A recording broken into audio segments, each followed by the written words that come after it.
Hello everyone, good afternoon. It's Jessica Casey. I'm the Associate Director of the Urban Policy Advisory Group here at the Ash Center at the Harvard Kennedy School. Wanted to welcome you all this afternoon to our second UPAG webinar in the fall series, Increasing Civic Engagement in U.S. Cities Through Tech. I wanted to invite you all. We still see that there are some people joining us, and they'll probably continue to do that for the next couple of minutes. But in the meantime, Jessica Engelman is here, and she'll be explaining some of the technical overview that you'll need to know for this webinar. Hi. Thanks for that introduction. So just very quickly, I wanted to bring your attention to the chat panel on the lower right of your screen.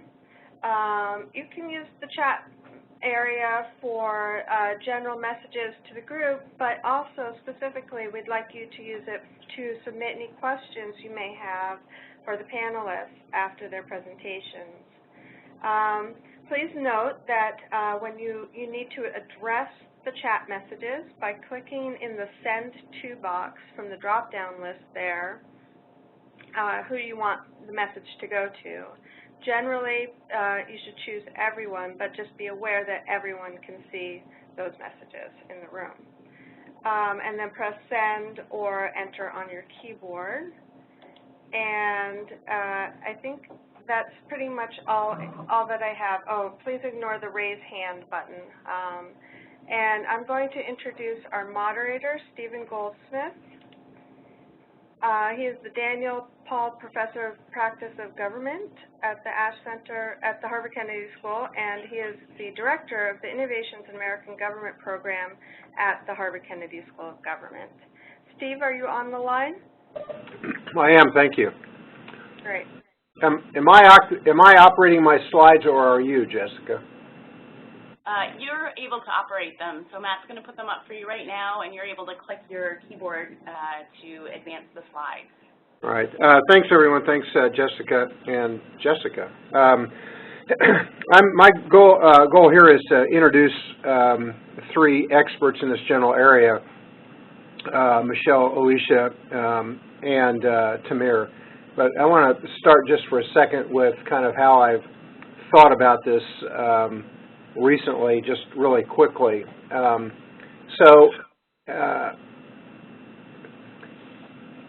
Everyone is obviously acquainted with the open data and transparency initiatives.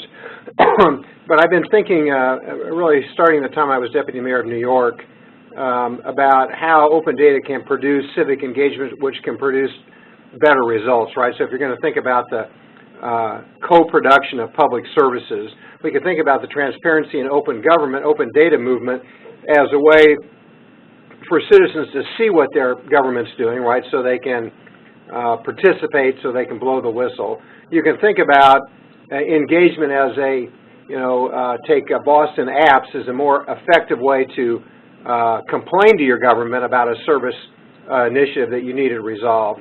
Or maybe we can think about how these things begin to become building blocks for true engagement that leads to better communities as a result of citizens and their government working together. So I'm thinking about this in terms of kind of open data to making data useful to citizens, right? I'm kind of so old at kind of the data issues that back when I was mayor of Indianapolis, I made our data open in a way that people could get into our data, but they had no idea what it meant, right? It was just totally kind of old screen, complicated stuff. So how does the data become useful? How do we engage citizens in creating and using data? How do they augment our data with their data?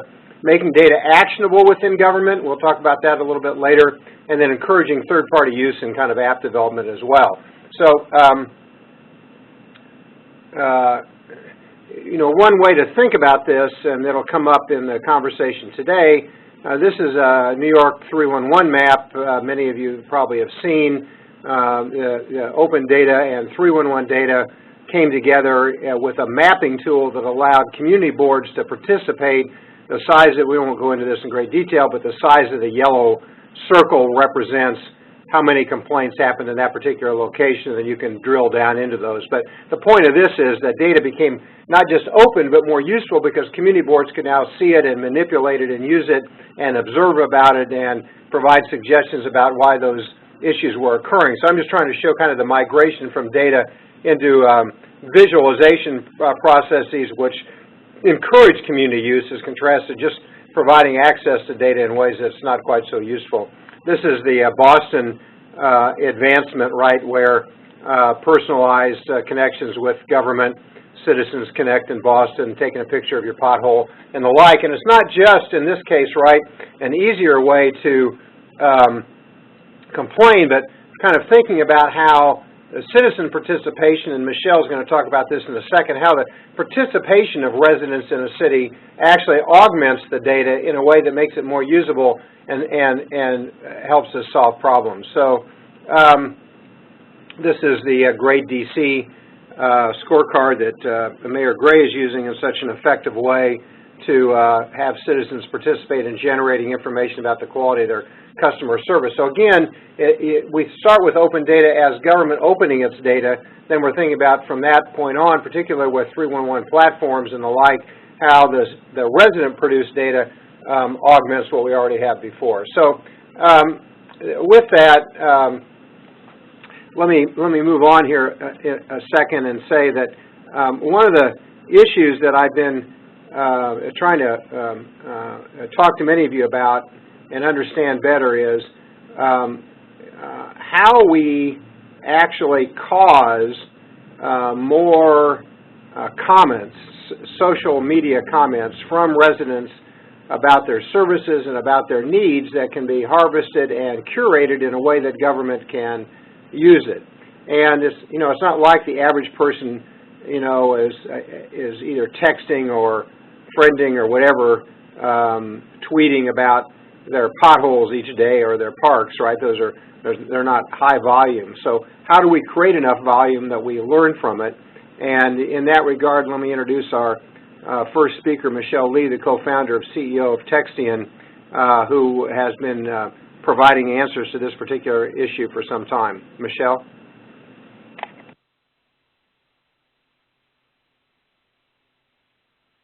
I think I'm waiting for Matt to drag the presentation over to my name. Thank you.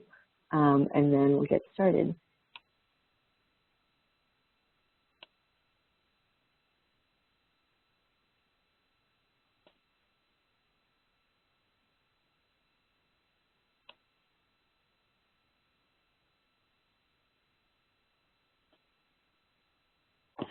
Hi, everyone. Good morning or happy lunchtime or whatever time zone you're in. Thanks so much for joining today. Before I get started talking about our work at Textizen, I wanted to step back a little bit. And can everyone see this all right? Yes, looks good. Thanks, Michelle. Okay, great. I wanted to step back and have us all take a moment to think about what digital community means. In a world that, you know, we still live in a three-dimensional world in a physical space, but the transition and integration of digital engagement is going to be a rocky road. Because here's the history we're coming from. This is a quote from a 16-year Philadelphia councilman, and he said, "When I first started in this business, people wanted help with parking tickets, with moving violations. They wanted a job for their kids. Their concerns were very, very place-based. But now he says these new people, most of them don't even drive. And if they get tickets, they just pay them." This is kind of an unfathomable mindset to him. And it's because our communities are being redefined, partly by technology, partly by mobility. So if you think about all the different communities that we're each part of, they range, yes, they are local, but they are also citywide. They're also national and global. And the same person might feel both connected to their children's school locally, to a co-working space or a sports community citywide, and then nationally to a college alumni or academic field or their employer. So with all of this in mind, I think it's very, very clear that the community meeting as we know it, civic engagement as we know it, is becoming a little bit less effective at addressing the community needs we have today. And technology, right, is a really obvious way to look at uniting these people and communities across place. But one of the challenges is if there's activity online, how do we bring that back offline? And then how do we get the offline world to trigger us to take these actions online? When Google mobile team started developing Android and all of their mobile apps, they decided to split their thinking into 3 directions. So they decided that every single usage of a mobile phone was driven by 3 needs. The first one would be an urgent need. So what's that restaurant address, or what's that person's phone number? I need to call them and cancel my appointment or tell them I'm late. The second is a repetitive now. So a habit that you have, checking your email, checking your stock quotes, checking the weather. And the last is one I think we can really take advantage, which is the board now. So I'm waiting for a train, a plane, a bus, or a friend. And so that's an opportunity where I might be prompted to do something that's a little bit different from my typical habit. So what we did at Textizen is we decided to catch people when they were bored in contexts that were incredibly relevant to the civic questions we were asking, and make it very easy for them to respond. Here's just one example. We put, for a long-term planning project, wanting to make certain recommendations around the rapid transit proposal, we put those prompts where the current bus riders were. So it's an incredibly relevant audience, and a perfect timing because they're already standing there and have a few minutes to kill. So once people see this prompt and they send a message, we built a series of automated conversations on our platform. So the first question, yes, is very visual, and it's a simple yes or no. But I think what happens next is even more interesting. See, the Planning Commission knew that there was pretty broad support for this transit proposal, and so they were pretty confident. They've got a lot of interest. And what they really wanted to get at in terms of utility for the long-term plan was whether they should be recommending a transfer station or building that line all the way into center cities. And so that's what that second question does. It asks, would you be willing to transfer? Reply yes or no. As it turns out, about 2/3 of people were willing to transfer. So that was an easy recommendation to make that saved several $million in the budget. And then it goes on to ask a couple more questions around details and demographics before wrapping up. So all of those results come in through this dashboard. And what you can see here is because we've built some of those structures into the questions, we can graph the results fairly easily and make them pretty easy to interpret and map and use down the line. And this is a fairly straightforward example, just yes or no questions plus a zip code. But we've also seen text be really useful in inviting more open-ended ideations. Anything, in this case, we asked what would make this part of town more kid-friendly, and people suggested everything from toddler-friendly toilet seats to pedestrian-friendly crosswalks, play areas, public school improvements, and people responded with an average of 2.5 sentences, 13 words. So there's a fair amount of detail there. All right, so what we saw through these rollouts very early on was that, one, if you meet people where they are, they will participate and in droves. The second is that this could really get at the issue of the digital divide or appropriate technology. Only 50% of people have smartphones in the U.S. right now, but close to 90% have some sort of cell phone with text capability. So this is a really great way to make sure that anyone who wants to can be involved. But not only that, to take a phone out of your pocket, download an app, create an account, it takes a certain amount of trust or effort, right? So even for people who have the technology, the barrier to entry in terms of just sending a text message is much lower than downloading an app. And so over time, you can build with some of the most enthusiastic participants. You can get them to download an app. You can get them to create an account. But as a starting point, especially if we're looking to increase engagement in populations, whether because of age or access or demographics just haven't been participating, text is really effective.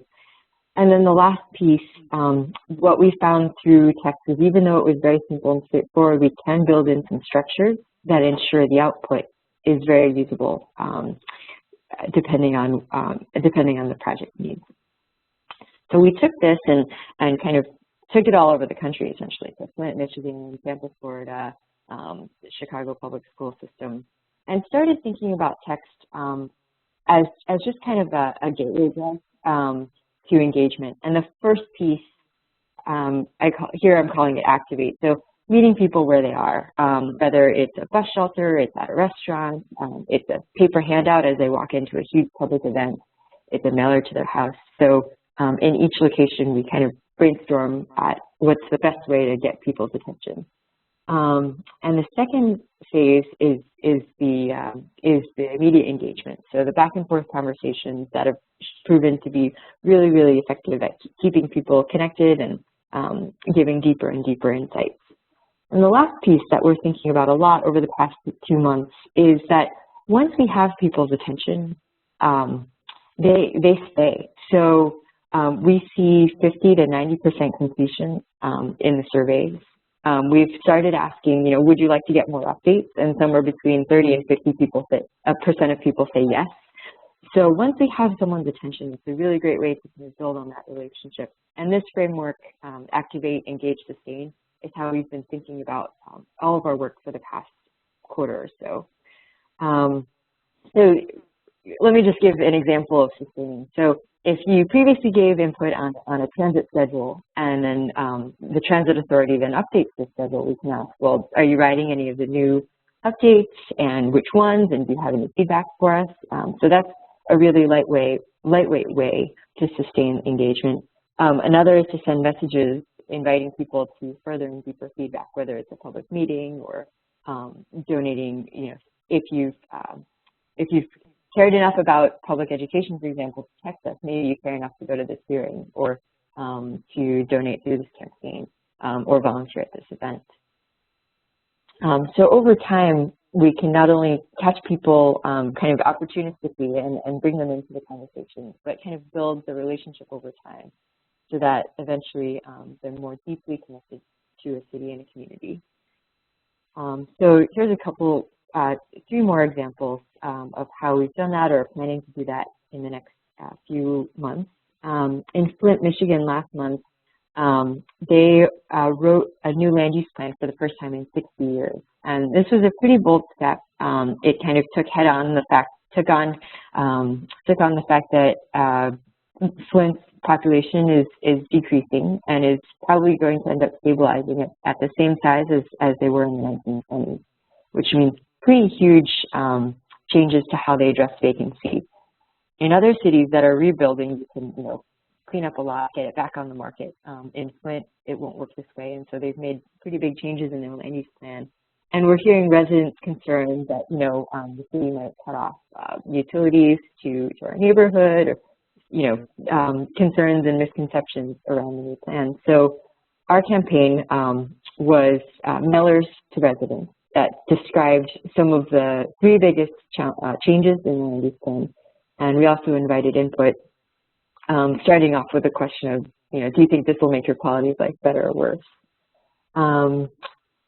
The last piece of this campaign, which I thought was really fantastic, was we ended with a question: would you like a City of Flint rep to visit your block club and answer questions? So if this wasn't, if the information plus the ability to give some lightweight input wasn't enough, we created a space for people to connect more deeply, and several residents took the city up on this. So the next program is something that we are hoping to do in Boston over the next couple months. Talking with the city's economic development folks about this. But when you look at a vacant storefront that can be filled or has the economic potential to be filled, the first thing we ask is, well, what businesses do you want to see here?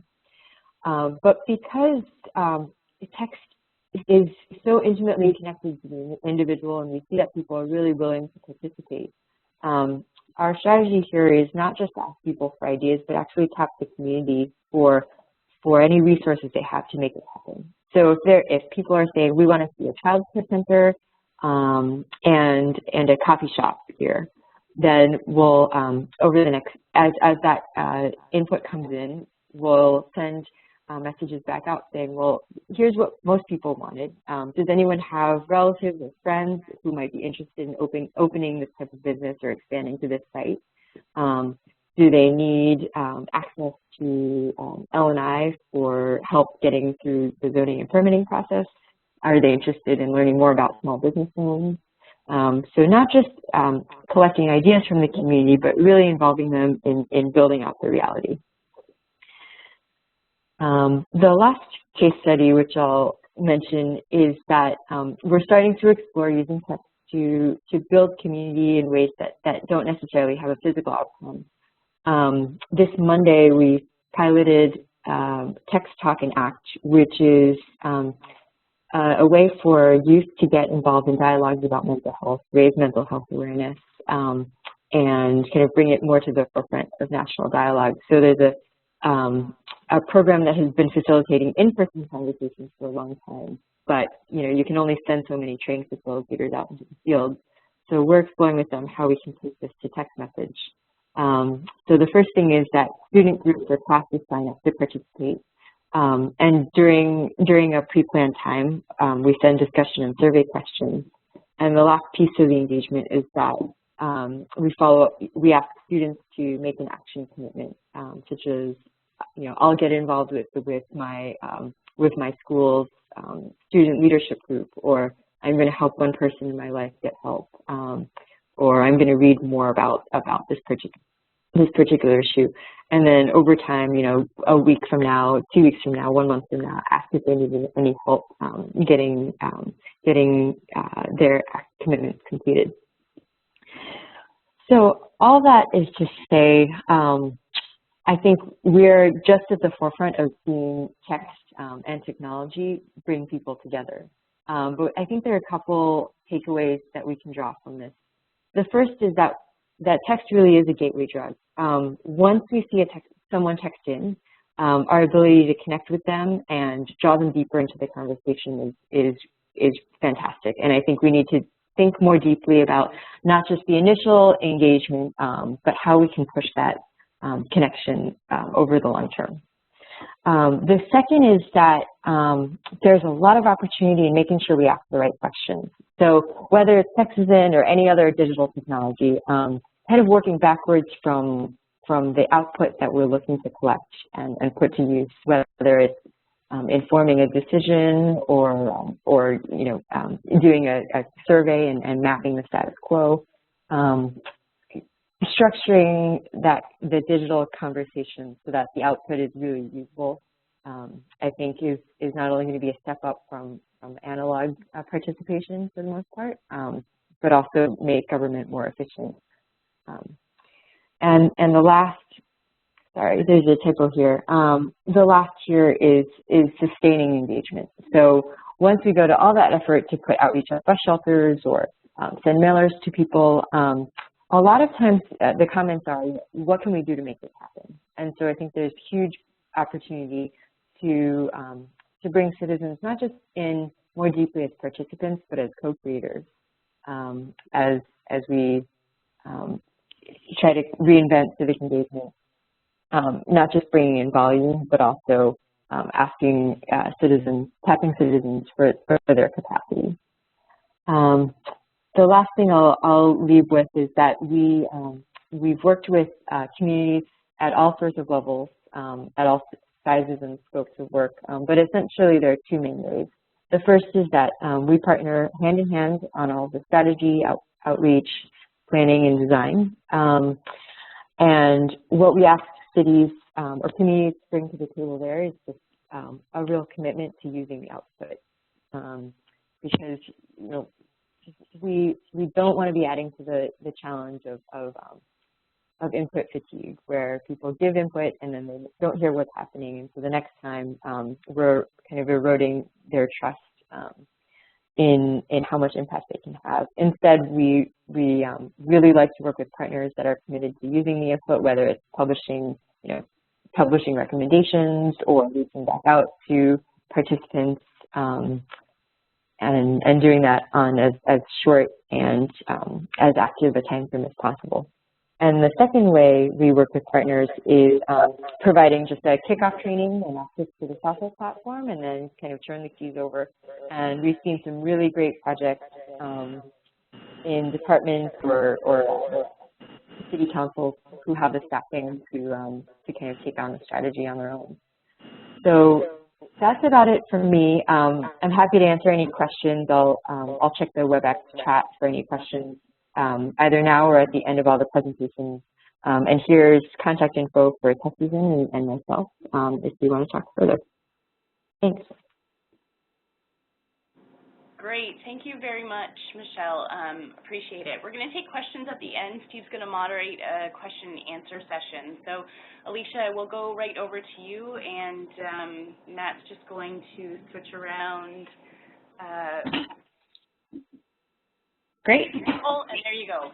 Thank you very much. All right. So I'm just going to share my presentation.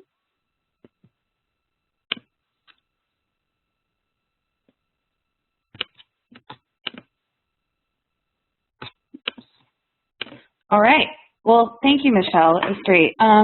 So, hi, my name is Alicia. I'm the CEO and co-founder of a startup called LocalData. If any of you are on Twitter, you can follow us at GoLocalData as our Twitter handle, or check out our website, localdata.com. So today I'm going to briefly run through our story, who we are, what's our background, what our process is, a few case studies, and then at the end we'll take a Q&A after we hear from Living Cities. So, beginnings. LocalData began as a project under the nonprofit Code for America, a nonprofit that I'm sure many of you are aware of, which is a national organization that brings in civic technologists into City Hall to solve problems with technology. And again, for the initiated, you probably talk about civic technology a lot, but this is a quote from Avi Namani, who's now the executive director of Code for America, and he described it in a really moving way, which is that it's a new industry changing the way we interact with local government, the same way that tech startups in the 90s changed what was possible on the internet. And I think it's a great word, and it's actually even a Twitter hash Civic Tech. So back to LocalData. So that's just some context for why we're doing this work. But LocalData is a digital platform, and it's used to gather and visualize hyper-local data about the environment, about businesses, about homes, and about people. Data is really critical to decision-making processes, as you know, inside government and also outside of government. And we hope to democratize and open data, making both the collection of it and the analysis of that data both accessible and useful across civil society. Ultimately, what we are is a platform. So we allow people to design custom surveys in the web browser. They take that information and then you can collect data using those questions in the field using a mobile device. And at the end of the day, you can open up all that data in real time and pull out statistics about the issues that you care about, visualize that data, again, in the browser, and do basic geospatial analysis. The question we were asking ourselves was, how can we help civic institutions make data-driven decisions? But at the same time, how can we empower residents to be a part of that process? This is the type of organization that we work with. We work with a lot of urban planning departments. We work with a lot of community development corporations. We started out working with City Hall, and we're still working with multiple city halls across the country. We work with nonprofits, and we work with universities. And usually, we work with all of these actors in partnership. So a little bit about our story. We began in the city of Detroit. We were asked as a Code for America team to go into Mayor Bin's office to focus on the core city services in this uncertain era. We were asked to try to do more with citizens with fewer resources. And in Detroit, the major issue for them at that time was vacancy. It's still a major issue. The city had a bunch of vacant property that was actually owned by the city. They had 40 square miles. But there was a lack of information about who owned it, what condition it was in, and there were a lot of problems around the property data. So to solve that problem, in 2009, a public-private partnership came together. The Office of Foreclosure, Community Legal Resources, actually Living Cities funded this, the University of Michigan, and Data Driven Detroit in partnership with the city to try to finally understand what residential housing stock was like. And so they did 350,000 parcels, a survey on all of them, and they finally had this snapshot of what residential property was like in 2009. Now the problem was that this was an incredible data set, but it was produced statically, and it took 9 months to make it. And one would ask, you know, wasn't there any existing administrative data? The existing data sets were actually pretty inaccurate because they were out of date and they were inconsistent between the city and the county. So they didn't really have an accurate picture of Detroit's housing stock. And so when they took on this residential parcel survey, it actually took 9 months.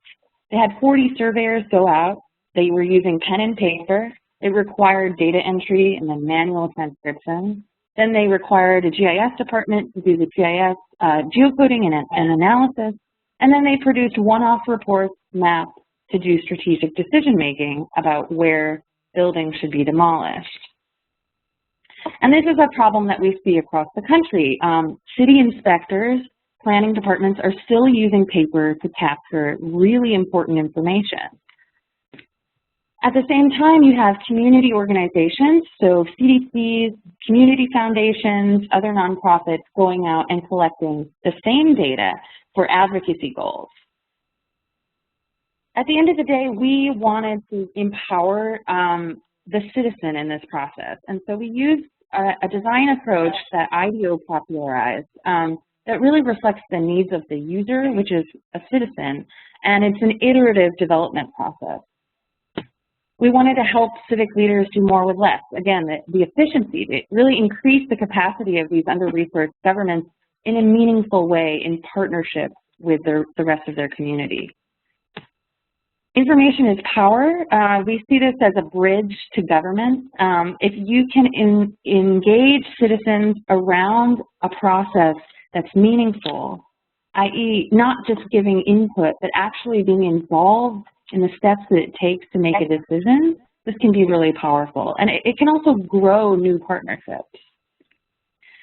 It's a way to share data across geographies, so you can use the same indicators across place. You can begin to standardize property data, both in nonprofits and across government. You can share best practices for how this is being done, and you can really use the city as a platform for data. If you suddenly make these new vibrant data sets available, what could you do with that information? And so you can use local data for a lot of things. Ultimately, a lot of groups have done property condition data because that's very important in these Rust Belt cities that are dealing with a lot of blight. But you can also think about public health, the environment and forestry, emergency management, transportation studies, political campaigns, mapping out where community assets are, demographic research, and even reporting outcomes for programs like HUD runs. So local data is used in the public sector primarily. We designed it for government, but it's also used by nonprofits at multiple levels. So local and regional nonprofits in housing and advocacy, all the way up to national nonprofits that are those technical assistance providers, and even community-based groups, block associations, and residents. In the past year, we've worked with about 15 different cities across the country with, again, a variety of partners from regional planning agencies and city planning departments to mayor's offices in partnership with the University of Chicago. We worked with the City of Houston's finance department. And so I'm going to walk you through just a few of the ways that we've used local data in the past. So in Gary, Indiana, we had a really incredible partnership actually with the former mayor of Chicago, Mayor Daley, and the current mayor of Muncie, Indiana. They came together with the University of Chicago's Harris School of Public Policy, and they said, there's a real problem in Muncie. In Gary, we really need to understand where abandoned property is and what shape it's in. And so they came up with this rubric. And they surveyed 2,000 plus acres with 67 volunteers, ultimately documenting 7,800 properties. And this provided the city real-time insights. So suddenly they had a snapshot of where the vacant and abandoned property were, where they should focus, what would be the target areas, how many homes needed boarding up, how many were prone to fire. In a really short time frame that had really robust information. And they used this data to not just understand where they should target deconstruction or demolition, but also understand the cost. And again, doing this in real time really changes the game. In Muncie, Indiana, we worked with a consulting firm out of DC called Place Economics and the University of Pennsylvania, along with the city, to document 4,500 buildings in an effort to do what's called right-sizing a city. And so in this effort, they really wanted to know what, out of the stock that was there, what could they save and what did they need to demolish, again, in order to address light. We recently worked on a partnership with MIT in the MIT Megacities Logistics Lab. They wanted to understand supply chains in global cities. So they're mapping traffic patterns to understand how goods get to people right now in Mexico City, but also in the Boston area. And they looked at things like shop inventory, what's there? What are the roads and regulations that stop trucks from delivering goods? They did traffic counts. They looked at disruptive violations, and they looked at delivery tracking. And they did this all using local data. And the way that they were doing this before, again, was with pen and paper. In Detroit, one of our first projects was to really understand how to save small businesses. And the city didn't really understand where the commercial corridors were that weren't the main ones that everyone knew about, but they knew that they had a concentration of small businesses. And so we went out with the Detroit Planning Department and Wayne State University, and they surveyed 9,000 commercial properties in just 6 weeks, which was incredible considering the scale of the former project, which took 9 months. We worked with a smaller CDC to understand 1,000 residential properties, so this was a smaller, more focused project on a neighborhood, but it was about understanding how blight affects residents. And the CDC took this data, and they actually produced their own quality of life plan, which is now being implemented with support from LIFT. And that's incredible to see the arc from neighbors going out and collecting information to producing a plan to taking action on that. Just a few more.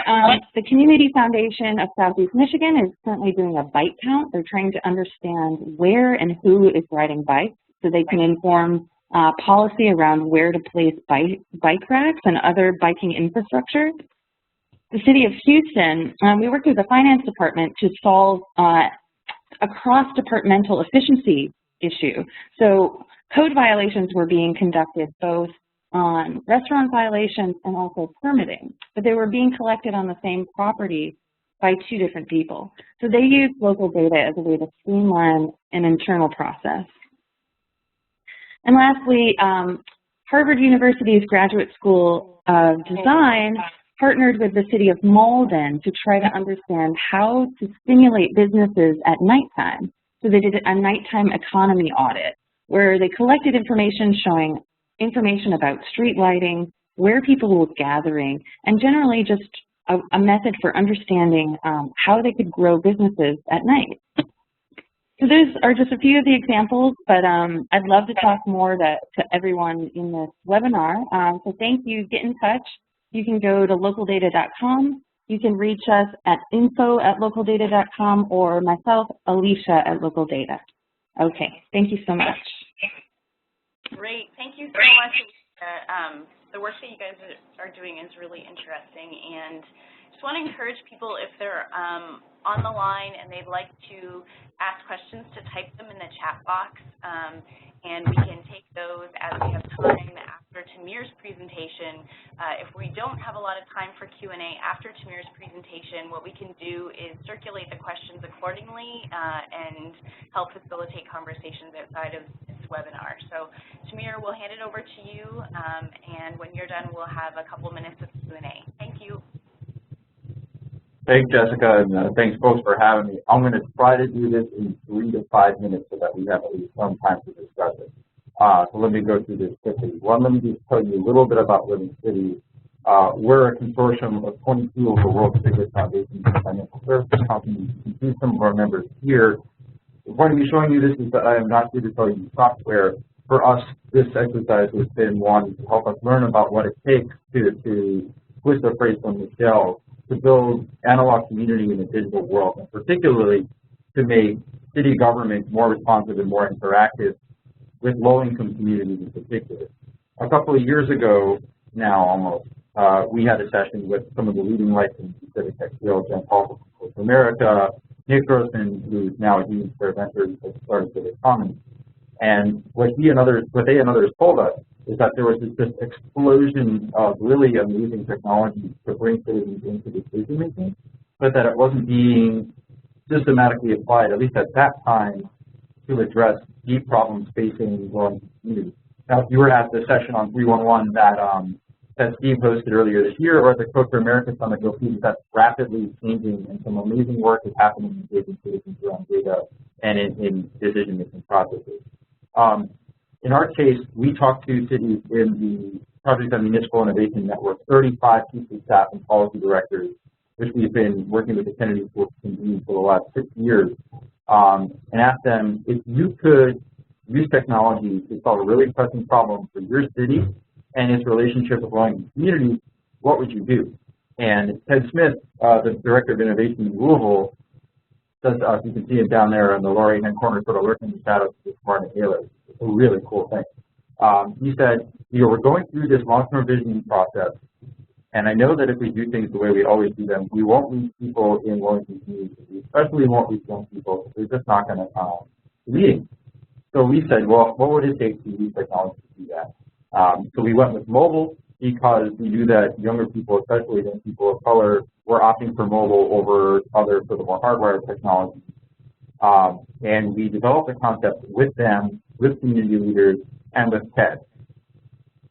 And here you see the initial product, what we call Louisville Bid, which was meant to tie to the Vision Louisville plan. I'm going to walk you quickly through sort of the story of how people used it. So it's integrated with Twitter, which means that if you put something in this tool, the left-hand screen on your screen is the home screen, it flows out to Twitter, and if you tweet with the hashtag BidBlue, it goes into the tool from Twitter. Either way, it's meant to facilitate conversation within the tool, but also outside with people's networks.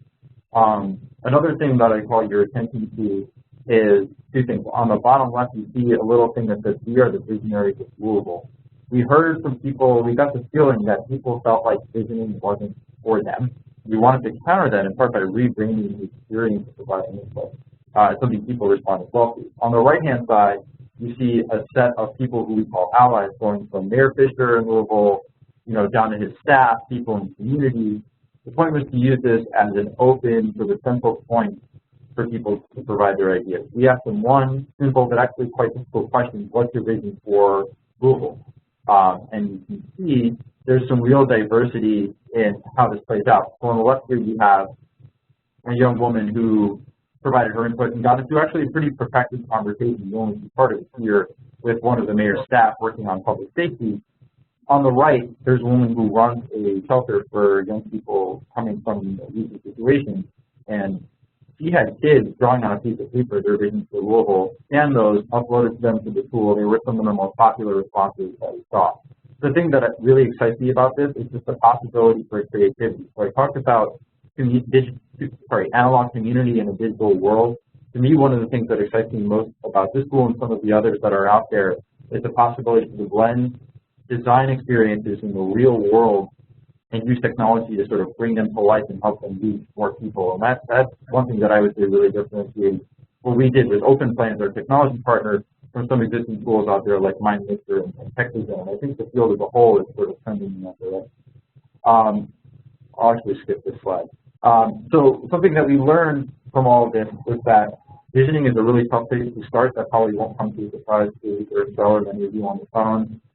People don't trust that when you're asked what your vision is, that the city is going to do something with it. And it's really hard to say. It's not like, oh, thanks for reporting your pothole has been fixed. Thanks for sharing us your ideas. Now they're real. It's just much more complicated than that. And so in 2 other cities also in our network that were rolling this out, New York, New Jersey, and Fort Worth, Texas, we're trying some different approaches. One is we're asking more and more concrete questions, kind of like some of the ones that Michelle raised the Textizen. In New York, we heard a lot about nightlife, and so we want to get people involved. We've been recruiting allies to the site who are already working in nightlife or who are developers.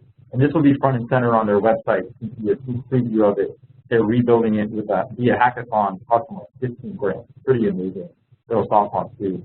In Fort Worth, we're tying it to a real-life analog group of leaders that was started sort of quasi-publicly by the city when the mayor was elected and found out that only 1 to 5% of people ages 20 to 35 voted in that election. And that group's purpose is to take whatever comes through this school and find ways to bring it to life through fundraising, through partnerships with community groups and partnerships with other networks connected closer to the city like the Black Chamber of Commerce with real resources. So the question is, how can we use people's input to deliver real value in a relatively short time frame? And on the bottom right, you see a snapshot of something that we call a pop-up market, where we would actually sort of, take flyers, asking questions and stuff like that, put them right there in front of people, really try to blur that line between digital experience and analog experience. So the last thing I'll say is, again, the big question for me is, what does it look like when you actually really blur that line? So if you have a sign next to a Walmart saying, if you that sit-in restaurant here, what would you like it to be, is one way. But how do you, in Boston, they talked about using a plexiglass board to have people draw what they want a vacant property to be, and then capture that. So what are the different sort of creative ways you can use to actually get the most out of a tool like the one that we developed? So I'll stop there. Sorry, I went a little bit over my goal of 5 minutes. But if you have questions, let me know. If you're interested in the tool, again, I'm not here to tell you. If you're interested in it, I can connect you with the folks at Open Plans and we can have a longer conversation. So thanks a lot. Great. Thank you very much, Shamir. We're just going to open it up for some question and answer. Would you like to lead that? Quite complimentary. I'd like to find out, though, if you have, smartphone adoption is accelerating above internet adoption, particularly for communities whose voice is often buried, right? So, one of the things many of the people on the phone think about is not just community engagement for those who already know their way into City Hall, but community engagement for those whose voice is understated. So if you think about texting / SMS, tweeting, other means of social intervention and participation, what do each of the speakers think about the best way to encourage non-customary participants to amplify their voice as well? What of all the things we saw, which ones seem to be working best?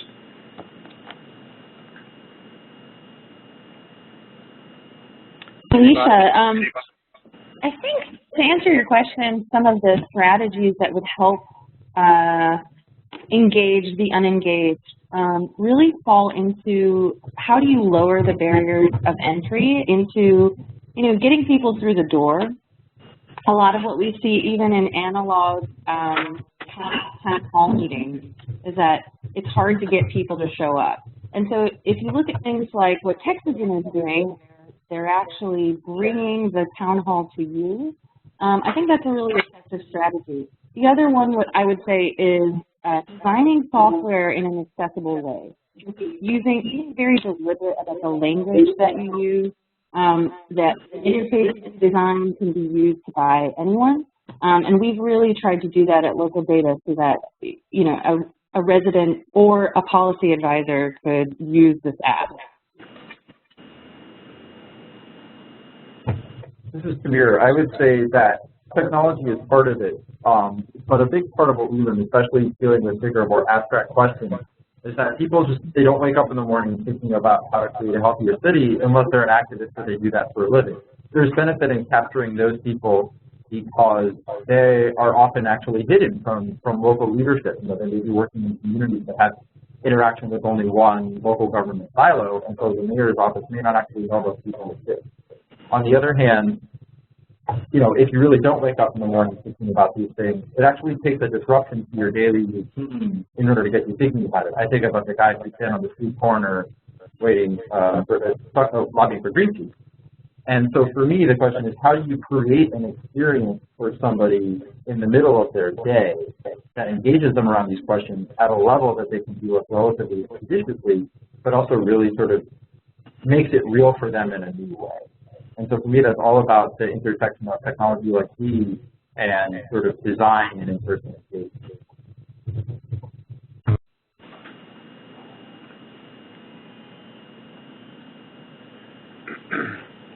What Alicia and Samir just mentioned, I think both reaching out accessibly and thinking about it from a user-centered design perspective will kind of reveal which technologies are most appropriate for each community.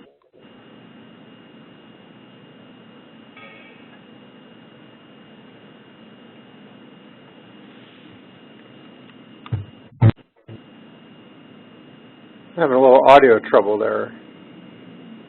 Jessica? We hear you now, Steve. Okay, thanks. So in the abandoned housing examples, I think both of you used, when those signs were up on the front of the building or where there was a question asking for participation, how did City Hall actually use the answers, right? So they got responses, and then one of the things I've been trying to figure out, right, is how we, it's hard enough to get residents to participate, but it won't last very long if they don't get feedback. So how do we organize feedback loops even when there's not a immediately obvious answer to the problems or issues presented?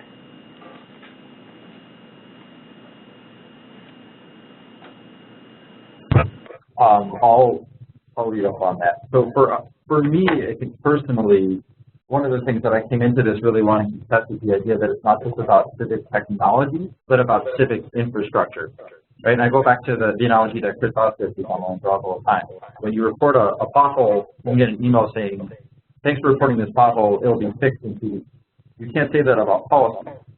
So when the solutions aren't obvious, you have to have people connected to each other strategically who can actually continue to deliberate about that question. You can go away, and when they have a moment of serendipity, come back and actually say, hey, so-and-so, like we talked about this, here's what I'm thinking about doing, what do you think?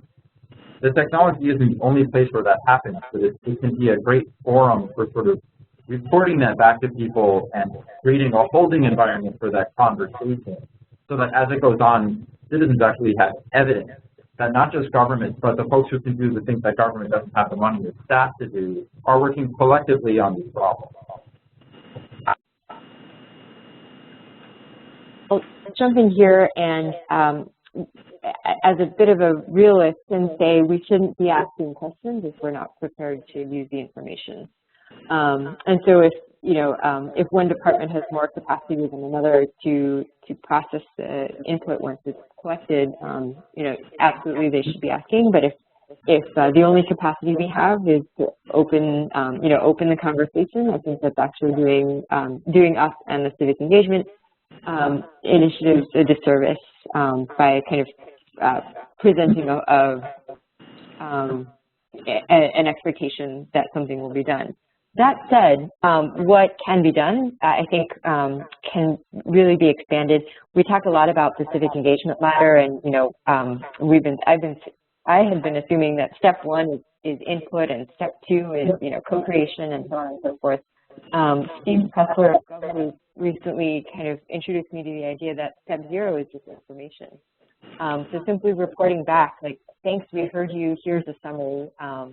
Here's what we heard. That's a really great baby step. The other day I was looking at the blog for a climbing gym that I go to occasionally, and they're doing a big reconstruction project, and it's really inconvenient for everyone. They're making you show up 15 minutes early and walk a block and a half away. But they were really clear about the inconveniences and the plan schedule, and showed pictures of the process. They weren't really asking for input, but I think that was a great move in terms of building community and opening communication.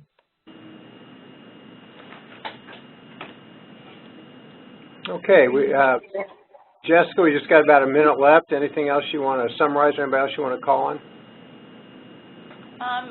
I think we're good. I'm wondering if Joe Morrisroe is on the line and he wants to say a couple of things, but not sure if he's still participating. Joe, are you there?